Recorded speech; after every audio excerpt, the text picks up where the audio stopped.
5월 30일 화요일입니다. 규호와 함께 만드는 시편 묵상 시편 29편 여호와의 소리라는 주제로 말씀을 나누겠습니다. 먼저 기도로 시작하십시오. 낭독을 들은 후 일리에 들기 바랍니다. 꾸준한 영성을 여는 당신의 생을 변화시킵니다. 첫 번째, 시편 낭독. 시편 29편 낭독자는 김현우 집사님입니다. 너희 권능 있는 자들아 영광과 능력을 여호와께 돌리고 돌릴지어다. 여호와께 그 이름이 합당한 영광을 돌리며 거룩한 옷을 입고 여호와께 예배할지어다. 여호와의 소리가 물 위에 있도다. 영광의 하나님이 우레소리를 내시니 여호와는 많은 물 위에 계시도다. 여호와의 소리가 힘이 있으며 여호와의 소리가 위엄차도다. 여호와의 소리가 백향목을 꺾으시며 여호와께서 레바논 백향목을 꺾어 부수시도다. 그 나무를 송아지 같이 뛰게 하시며 레바논과 시련으로 들송아지 같이 뛰게 하시도다. 여호와의 소리가 화염을 가르시도다. 여호와의 소리가 광야를 진동하시며 여호와께서 가데스 광야를 진동시키시도다. 여호와의 소리가 암사슴을 낙태하게 하시고 살림을 말갛게 벗기시니 그의 성전에서 그의 모든 것들이 말하기를 영광이라 하도다. 여호와께서 홍수 때에 자정하셨음이라. 여호와께서 영원하도록 왕으로 자정하시도다. 여호와께서 자기 백성에게 힘을 주시며 여호와께서 자기 백성에게 평강의 복을 주시리로다.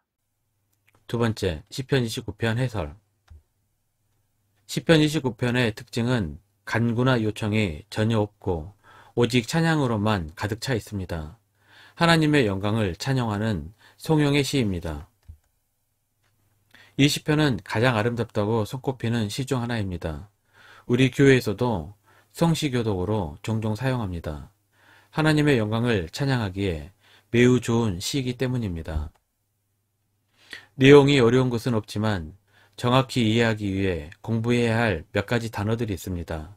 1절입니다. 너희 권능 있는 자들아 영광과 능력을 여호와께 돌리고 돌릴지어다.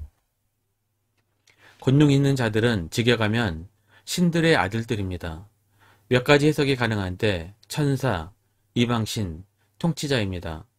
여기에서는 문맥으로 보아 하나님의 천군 천사들로 해석하는 것이 가장 합당해 보입니다. 2절입니다. 여호와께 그의 이름에 합당한 영광을 돌리며 거룩한 옷을 입고 여호와께 예배할지어다. 이방신이 회개하고 하나님께 영광을 돌린다기보다는 하나님의 천사들이 거룩한 옷을 입고 영광과 찬양과 예배를 드리는 장면이 더 그럴듯해 보이기 때문입니다. 한 구절만 더 보겠습니다. 9절입니다. 여호와의 소리가 암사슴을 낙태하게 하시고 살림을 말갛게 벗기시니 그의 성전에서 그의 모든 것들이 말하기를 영광이라 하도다. 암사슴을 낙태하게 라는 단어입니다. 개역이나 개정번역에서는 암사슴을 낙태하게 라고 해석하고 있지만 현대인의 성경, 공동번역, NIV 등의 다른 성경에서는 상수리 나무를 비틀고 라고 해석하고 있습니다. 9절 현대인의 성경입니다. 여호와의 소리가 상수리 나무를 비틀고 숲을 벌거숭이로 만드시니 성전에 있는 모든 사람들이 여호와께 영광이라 하는구나. NIV에서는 참나무를 비틀고 라는 말로 번역을 하고 있습니다. 암사슴과 상수리 나무의 히브리어 자음이 같기 때문에 번역본마다 해석이 다른 것입니다. 우리는 개역 개정에 따라 암사슴이라는 번역을 받아들이겠습니다. 또한 암사슴을 낙태하게 하시고 라는 단어가 나오는데 현대 우리에게 낙태란 생명을 포기하는 죽음을 의미합니다. 하지만 히브리어 언어에서 의미는 산통을 느끼게 예정일보다 일찍 새끼를 낳다는 조산의 의미입니다. 이외에는 특별히 어렵거나 논쟁이 되는 단어가 없습니다. 최고의 시로 손꼽히는 시편이니 여러 차례 읽고 묵상하면서 읊조리기를 권면합니다. 세 번째, 여호와의 소리. 3절입니다. 여호와의 소리가 물 위에 있도다. 영광의 하나님이 우레소리를 내시니 여호와는 많은 물 위에 계시도다. 소리라는 단어가 여호와 하나님과 관련하여 7번이나 반복되고 있습니다. 그런데 여호와의 소리는 우레소리입니다. 우레소리는 번개가 칠 때 흔히 들을 수 있는 천둥소리입니다. 하늘이 쪼개지는 듯한 엄청난 소리로 건물조차 흔들립니다. 시편의 기자는 폭풍우를 동반하는 여호와의 소리를 묘사합니다. 그런데 이스라엘에는 폭풍우가 없다는 점이 흥미롭습니다. 아마도 다윗은 폭풍우가 레바논에서 시련으로 그리고 가나안 땅으로 이동하는 것을 잘 알고 있는 듯합니다. 5절 6절입니다. 여호와의 소리가 백향목을 꺾으시며 여호와께서 레바논 백향목을 꺾어 부수시도다. 그 나무를 송아지같이 뛰게 하시며 레바논과 시련으로 들송아지같이 뛰게 하시도다. 참고로 시련은 레바논의 동쪽 경계에 있는 헤르몬산을 말합니다. 신명기 3장 9절입니다.